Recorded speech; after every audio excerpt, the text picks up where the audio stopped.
Everyone else picked something valuable. She chose the one property completely underwater. They laughed. Her brother checked his watch and called it a waste. She walked into the flooded manor alone, water to her boot tops. Months later the water drained, and something was resting on the bottom.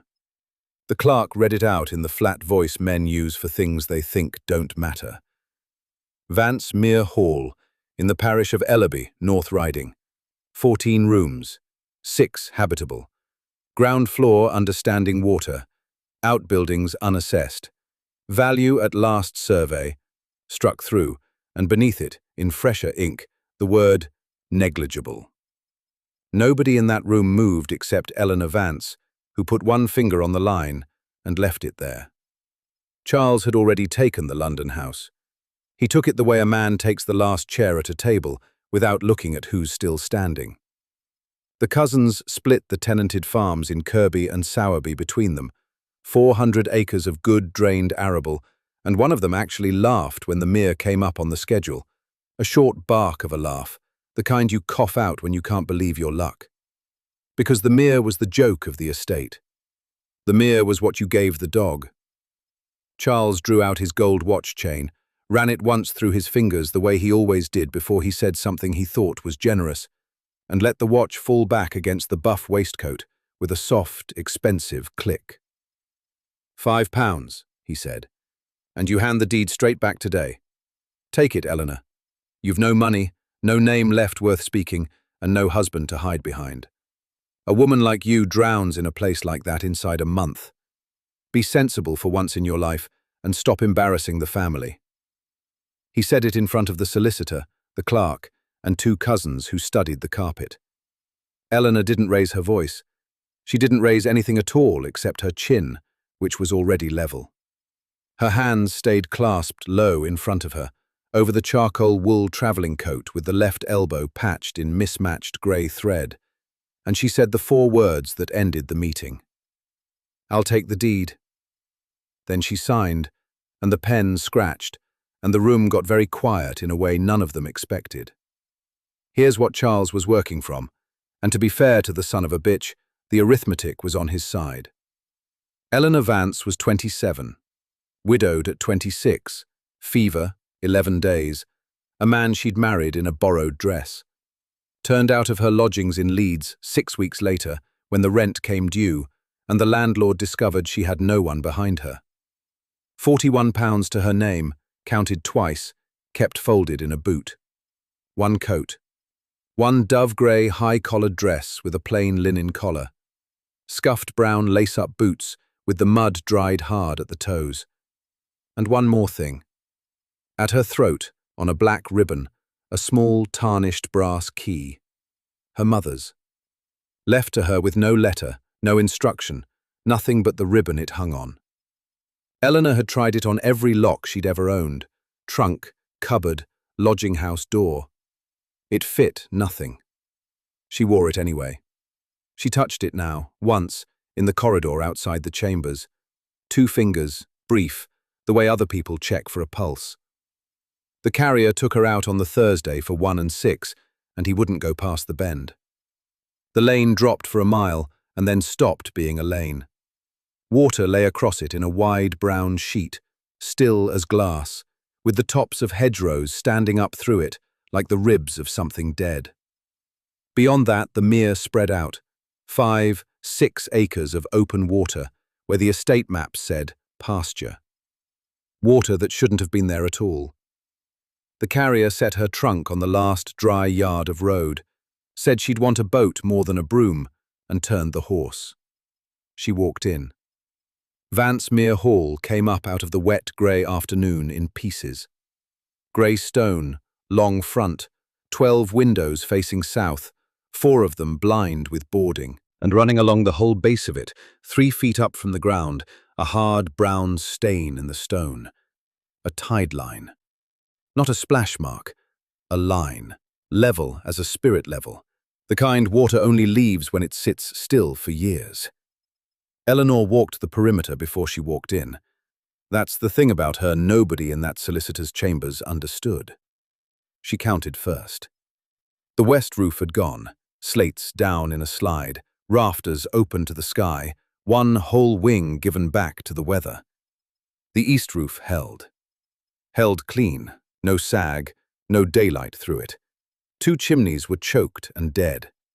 The third, the kitchen stack, had a smear of soot on the leeward stone that meant it had drawn properly, and recently enough to matter. Round the back she found the well, cranked the handle till the rope came up, and the bucket carried water so clear she could see the grain of the wood through it. Cold. Sweet. No iron on the tongue. Then she pushed the front door, and the front door pushed back, because the water was leaning on it. 11 inches standing in the entrance hall. She measured it against her own boot and the hem of her dress, and 11 inches was the honest number. Enough to float the fallen plaster in soft white islands, enough to make the whole ground floor one flat mirror reflecting a ceiling that was still, remarkably, up. The staircase groaned when she put weight on it, and then held, the way old oak does when it's insulted, but not finished. The cellar was worse. She got the hatch up and looked down into 4 feet of black water with the drowned rungs of a ladder going into it, and something down there knocked gently against something else, over and over, on a current she couldn't see. A current means the water is moving. Moving means it's coming from somewhere. So she followed it. Out the back, across the sodden lawn, along a ditch that ran east under a hedge, and at the eastern boundary, where the estate met the beck, she found the sluice. Stone housing, iron gate, built to lift and let the low ground drain into the beck, the way it had drained for 150 years. The gate was down. And through the lifting ring and around the frame, someone had wound a chain, and on that chain sat a padlock. Not rusted shut, not seized, not broken, not collapsed, not failed. Locked. Eleanor stood in the wet with the rain starting and looked at that lock for a long time, and her fingers went up to the brass key on the black ribbon without her telling them to. This wasn't neglect. Nobody's roof falls in and takes a padlock with it. Somebody had come out here, in daylight or in dark, with a chain in one hand and a purpose in the other, and drowned 400 acres and 14 rooms on purpose. Which meant the mere wasn't a ruin. It was a lid. She walked back through the dusk with her boots full of water and her chin level, and at the gate she stopped. On the gatepost sat a cat. Thin grey, ribs showing, tail curled tight around its feet. Not startled, not running, just sitting there in the last of the light, watching her come up the drive, the way something sits when it has been waiting a very long time and has finally seen the right person turn into the lane.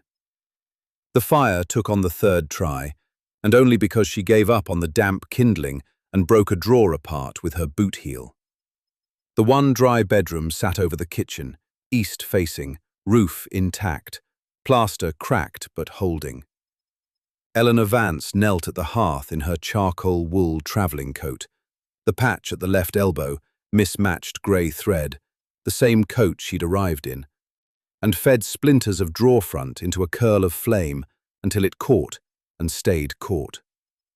Heat came up off the stones slow, like the house had forgotten how. Behind her, on the windowsill, the thin grey cat sat with its tail wrapped over its front feet and watched the fire the way an old man watches a train come in. Not surprised, just satisfied that it finally showed. She slept in the coat, woke at 5, started bailing. Here's what nobody tells you about a flooded hall. It isn't dramatic, it's arithmetic.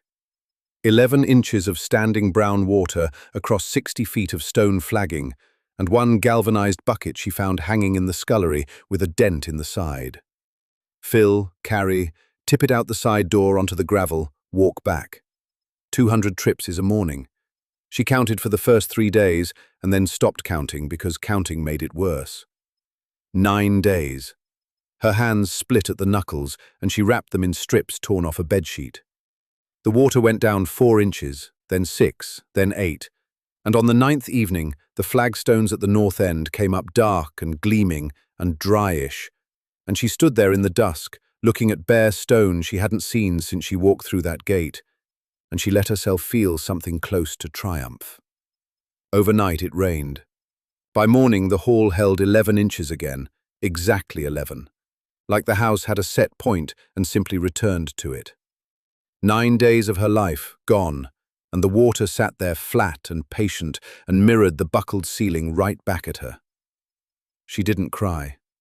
She sat down on the third stair, which groaned and held, and she looked at it for a long time. Then she went up to the dry bedroom and started tearing at the hearth, because the loose stone on the left had been rocking under her knee for 9 days, and she needed something in this house to move when she pushed it. It lifted out clean. Underneath, in a cavity lined with lead sheet, wrapped in oilcloth gone brittle at the folds, a leather journal. Water-stained down one corner, dated on the flyleaf in brown ink, 1847.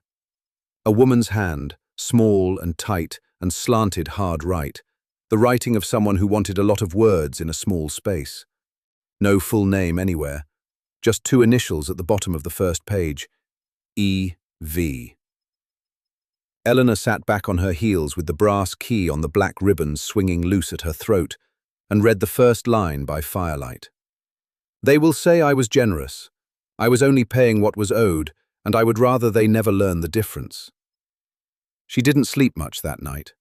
The man showed up 2 days later at the boundary wall, and he didn't knock because there wasn't a door left worth knocking on. Broad, tall, dark brown hair pushed back off his forehead, dark stubble along the jaw, coarse fawn canvas work coat with the sleeves rolled to the elbow. He set a dented tin toolbox down at his right foot, and he looked at the kitchen door, which had swelled and warped and hadn't closed since roughly the Crimean War. And then he took his hat off, put it back on, and got to work. 2 hours. He planed the leading edge, shimmed the top hinge with 3 slivers of oak he cut on the spot, rehung the whole thing, and swung it twice to hear the latch drop. It dropped. Clean. First proper click that house had made in years. Then he picked up the toolbox and walked back the way he came. No name, no bill, no explanation. Eleanor stood in the doorway of her own kitchen with a door that shut, and watched a stranger disappear down the lane, and thought, right then. The old woman came Thursday, small, stooped, leaning left onto a knobbed blackthorn walking stick with a worn brass ferrule, black wool shawl over a faded plum dress, silver-white hair pulled tight into a low bun. She came up the drive at a pace that would embarrass a glacier, and she did not stop until she was standing at the front step. In her free hand, wrapped in wet newspaper, a rose cutting. She held it out. Eleanor took it. "Your grandmother planted those the year you were born," Margaret Holloway said. "She said you'd come eventually." And that one sentence, did more damage to Eleanor Vance than 9 days of bailing. Because Eleanor had been told, her whole life, that her grandmother died bitter and broke and estranged, and that the Yorkshire side of the family were people you mentioned quietly or not at all. She'd been handed this ruin as a joke, a punchline with a deed attached. Somebody had been waiting for her. Her brother arrived Saturday, and God did he arrive. Charles Vance came up that flooded drive on a hired horse in a bottle-green frock coat and polished black ankle boots, chest forward, chin tucked, and the first thing he did was draw out that heavy gold watch chain and consult it, as if the ruin were running late. He looked at the water in the hall. He looked at his sister's split knuckles. He laughed, one short bark of it. 9 days of this and you've moved nothing. He snapped the watch shut. Eleanor, be sensible for once in your life. You haven't the money, the sense, or the back for it. Women like you don't hold estates, you decorate them. And you weren't even good at that. £300, and the cottage on Mill Street, small, dry, suitable. Take it, be grateful, and stop humiliating the family. He said suitable, like he was doing her a kindness. He said grateful, like she owed him a curtsy. And here's the thing you need to understand. The offer was good. That's what makes it hurt. £300, a dry roof, no lime bill, no lath, no winter with a hall full of water. On paper, on arithmetic alone, refusing it was insane. She said nothing. He took that as agreement and rode off, consulting his watch again. The sluice gate sat at the bottom of the east lawn, choked with 40 years of silt and hawthorn. Eleanor found it Monday. Spent 2 days digging it out with a spade that had lost half its handle, opened the gate and watched the water in the hall drop. For about 6 hours. Then it came back. Same 11 inches, smug as her brother. She was standing knee-deep in the channel, filthy, shaking, at the absolute end of it, when a shadow fell across the water beside her. Boots, hobnailed. A dented tin toolbox set down at his right foot. Thomas Reed reached past her, took hold of the rusted chain on the sluice gate and hauled it clear himself. "The channel runs uphill," he said. "You'll never drain it that." They started at first light, before the mist had lifted off the low field, and the only sound for the first hour was iron biting clay. Thomas Reed had the dented tin toolbox set down at his right foot, the way he always set it, rope handle flopped over in the wet grass. Sleeves rolled to the elbow, forearms weathered warm, that faint dusting of freckles across the backs of his hands going dark with mud. He'd found the culvert mouth by memory, walked 12 paces off the sluice, kicked at a patch of nettle, and said the stone lip was under there. It was. Buried under 60 years of silt and a fallen elm nobody had bothered to move. Eleanor Vance worked beside him in the charcoal wool coat, the one patched at the left elbow with mismatched grey thread, sleeves shoved up past her wrists, dark auburn hair pinned low at the nape and already coming loose. She didn't ask for a smaller shovel. She didn't ask for anything. She dug. At 9:30, the clay gave. There was a sucking noise, deep and rude, like the field swallowing, and then the water began to move, a brown rope of it sliding out of the culvert mouth and away down the ditch toward the beck. Move. After 60 years of standing still in a cellar, it moved. Thomas rehung the sluice gate that afternoon, shimming the frame with oak wedges cut on sight, and the chain ran clean for the first time since the old countess died. The water fell an inch a day. She measured it. That's the part nobody expects from a woman they wrote off. She measured it. She cut a length of ash, notched it in inches with a penknife, drove it into the cellar silt, and every morning at 7, she went down the broken steps with a candle and read the pole and wrote the number in the back of a household notebook. 11 inches on the Monday, 10 on the Tuesday, 9.5 on the Wednesday because it rained. She kept the brass key on its black ribbon at her throat while she did it, and it swung forward every time she bent to the mark.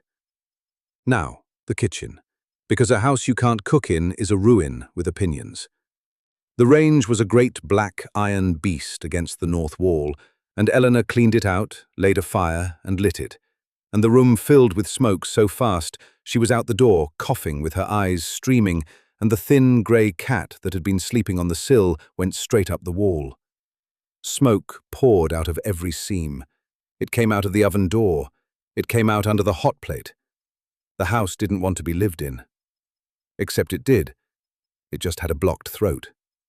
Thomas came Thursday like he said he would, took one look up the flue with a lantern on a wire, and told her the cap was packed solid. Decades of jackdaw nesting, twig on twig on twig. 40 years of birds building on the bones of the last birds. He went up the roof slope on a ladder, cleared it by hand into a sack, and came down with his hair full of soot and his hazel eyes the only clean thing on him. Then he relined the chimney, brushed it, parged the cracked joints with a lime and hair mix, bedded a new clay pot. She lit it again that evening. The flame leaned in, the draught took it, the range drew clean, and the kitchen went warm for the first time in 6 decades, and the cat came back and sat in front of it like it had been waiting on that exact heat its whole thin life. The flue was always good, Thomas said. It was only choked. He might as well have been describing the entire estate. With the water down, the ground floor came back to them room by room, and the floorboards had to come up, swollen, black-edged, some of them spongy at the joist ends. She lifted them herself with a wrecking bar in the front parlor, working the nails, stacking each board against the wall in order so they could go back the same way. Under the fourth board from the hearth, jammed between joists, was a chest.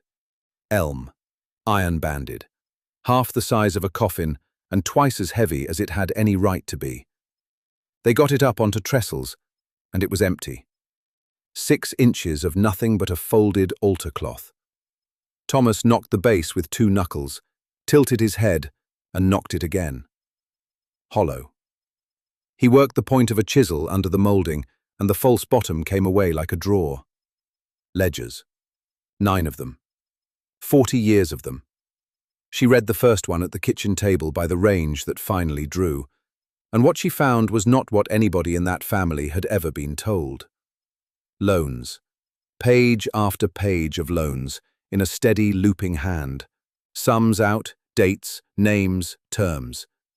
And then, beside almost every one of them, in the same steady hand, 3 words. Not to be called. £14 to a wheelwright in 1861. £8.10 to a widow named Pike for a roof. £22 to a man who'd lost a horse. And here's the thing about a house that starts breathing again. The village smells it. They came one at a time. That was the strange, devastating part. Not a delegation. One at a time, over weeks, the way water comes back into a well. The wheelwright came first, 70-odd, cap in his hands. £14, he said. She never once asked for it. Then a widow with a basket of eggs, who stood in the door and said, "That roof over my head was paid for by this house. I've never said it aloud until now." Then firewood, stacked by the gate at dawn, 6 feet of split ash, no note, nobody there. Then Margaret Holloway, stooped and leaning left onto the knobbed blackthorn stick with its worn brass ferrule, black shawl over the faded plum dress, silver-white hair tight under the hood. She looked at the roses gone wild along the south wall for a long moment. "Your grandmother planted those the year you were born," she said.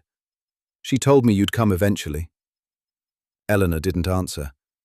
Some sentences you just stand inside. Now stay with me, because this is where it turns. She'd been reading it as kindness, a generous old woman handing out £14 here, 8 there. Small noise. But she started adding the columns, and the columns didn't stop, and by the 4th ledger, the arithmetic went from touching to terrifying. Not charity, a system. Sums moved out of the estate quarterly for 40 years, routed through a trust account, recorded, tracked, deliberately never recovered. Hundreds of pounds, then thousands. Catastrophic failure for whoever expected to inherit it. And on the debit side, in the same steady hand, one name recurring more than any other: Charles's father. Charles himself arrived 4 days later, watch chain polished across the buff waistcoat, drawn out and consulted before he'd even reached the step. "600, he said, "which is charity, frankly. You've a flooded hole and a woman's stubbornness, and neither one pays for a roof. Be sensible for once in your life." Then he glanced past her at the cellar steps and added, easy as weather, "You'll not get that water below 8 feet. It never has gone below 8 feet. Nobody had told him the depth. She said nothing. She watched him walk back to his trap, and that night she didn't go down to look at it. She sat in the one dry room upstairs, the east bedroom where the plaster held, with a single candle burning down in a saucer and Charles's offer squared on the table in front of her like a hand of cards she'd already lost. £200. That was the number. £200 and the deed signed over, and a train ticket to anywhere she liked. And here's the ugly part. The arithmetic agreed with him. She'd written it out on the back of a seed merchant's bill. Lime, Hare and Lath for the North Range, £84. Slate for the roof over the west wing, assuming half the battens were salvageable, which they weren't. Another 60. Chimney lining, 16. She had £11 and some silver in a tea tin, a solicitor in York who had not answered 3 letters, and a roof that would not survive one more winter. The candle guttered. Rain worked at the window in that patient way rain has, like it's got nowhere to be and all the time in the world. She picked up the pen. I'm not going to pretend she hesitated out of nobility. She was tired. Her hands were split across the knuckles from lime. Her charcoal coat with the grey thread patch at the left elbow was drying on a chair and still smelled of the cellar, and the thin brass key on its black ribbon lay cold against her throat, like it was mocking her. She dipped the nib. She got as far as the E. Then the cat came in and knocked the loose baseboard. That's it. That's the whole miracle. A thin, patient animal that had been waiting in that kitchen longer than anyone, brushing past a board Thomas had loosened a week earlier and never got round to refixing. It fell forward off the wall with a flat little clap, and behind it, wedged in the cavity, was a folded paper gone the colour of weak tea. It was a letter, not to her grandmother, dated the 11th of December, and the hand was one Eleanor knew from the flyleaf of a hymn book, her mother's. Her mother, who she'd been told left Ashcombe at 19 and never looked back. Her mother, who was supposed to have hated this house. The letter said otherwise. It said that the sluice chain at the head of the mere had been drawn on the night of the 8th, and that it had not been drawn by weather. It named the man who paid for it done. It said the mere was let up over the low meadows deliberately, to drown 11 acres of grazing and force a sale, and that the man who wanted the sale had waited until the old woman was too ill to walk the ground and see for herself. It said, in a line Eleanor read 4 times, "Do not sign anything he brings you, mother. He will bring it kindly. That is how he brings everything." Her grandmother died 9 days after that letter was written. The water never went back down, and the Vance family had spent 27 years describing Ashcombe as a ruined, flooded, worthless bog. Convenient, isn't it? She didn't sign. She put the pen down and read the 1847 journal instead, cover to cover, all the way to the last entry, a shaky half-page written by a woman who knew she was running out of days. It listed no treasure. It listed a location. Below the waterline, kept dry, kept shut. The door faces east. The chain must never be cut, only lowered, or the room will take water, and everything in it is lost. Below the waterline, kept dry, kept shut. She was down the stairs with the candle before she'd finished the sentence twice. Thomas came at first light because Thomas always came at first light. Tin toolbox with the rope handle set down at his right foot, sleeves already rolled past the elbow. She showed him the letter. She watched his jaw work under the dark stubble, and she watched him decide something. "My father dug that culvert," he said. 1861. He was paid 2 guineas after to say nothing about the sluice chain. He took it. He drank most of it. He never slept right again. One sentence, and every unexplained thing about that man, how he knew which beams were sound, where the estate ledger lived, why he'd turned up with tools and no reason, folded shut like a box. He'd been paying off his father's silence for years, one doorframe at a time. They worked the sluice gear that week. The first attempt failed because of course it did. They hauled the chain and the gate lifted 4 inches and jammed solid on a bed of silt and sunk timber nobody had cleared since the Crimea. Thomas went into the chest in November water and cleared it by hand, bucket to Eleanor on the bank, 40 minutes at a time before his hands stopped working. Second attempt, they lowered the gate instead of lifting it, exactly as the journal said, and the mere began to walk backward off the meadows an inch a day. She was up the ladder against the cellar arch, marking the waterline in chalk, when her boot slid on the wet rung. His hand came flat against the ladder rail beside hers, not on her, on the wood, knuckles brushing knuckles, both of them pretending very hard that nothing had happened. That was the accident. The deliberate one came 4 days later. She was crouched by the drain channel with plaster dust in her auburn hair, and she couldn't get up, and he reached down and put his hand around hers and pulled her to her feet and did not let go immediately. 3 seconds. It was enough. Charles arrived Thursday, bottle green frock coat, boots polished against all reason on a mud track, gold chain drawn out and consulted twice before he'd got through the gate.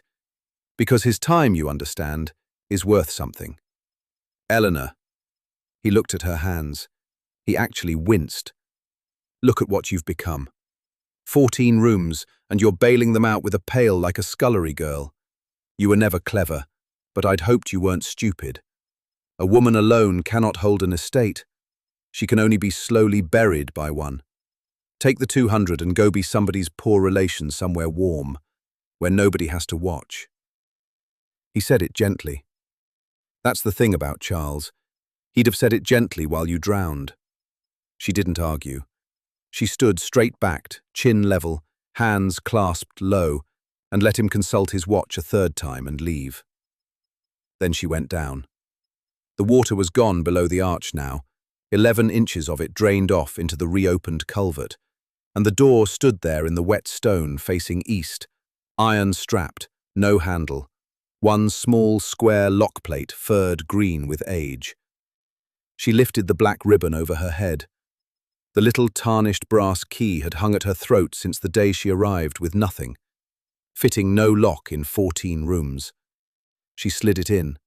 It turned on the first try. The room beyond that door was dry. That's the first thing that hit her. After months of damp plaster and green water and the smell of a house drowning slowly, this small stone chamber was cold and dry as a biscuit tin. Lime-washed walls, a slate floor, no damp, no mold, nothing growing. Somebody had built this room to keep something safe from the weather, and it had done its job for 40 years while the rest of the house rotted above it. An iron-bound chest sat in the middle of the floor, and Eleanor Vance, charcoal coat patched at the left elbow with that mismatched grey thread, brass key still swinging on its black ribbon at her throat, knelt down on the slate and lifted the lid. 3 things inside, that's all. But God, what 3 things! The first was a will, dated the 9th of March, 1847, signed and witnessed twice, and it did not say what the family's copy said. It named the estate, the outbuildings, the mere, and everything under them to the female line. Not the eldest son, not the nearest male heir. The female line, explicitly, in a hand that pressed hard enough to score the paper. The second was a deed. The mere, that stinking, flooded acre everyone treated as a swamp and a liability, came with water rights running 3/4 of a mile downstream. Every mill, every farm, every man who'd been drawing off that water for 4 decades had been drawing it off her land without a penny paid, because nobody knew the deed existed. The third was the ledger.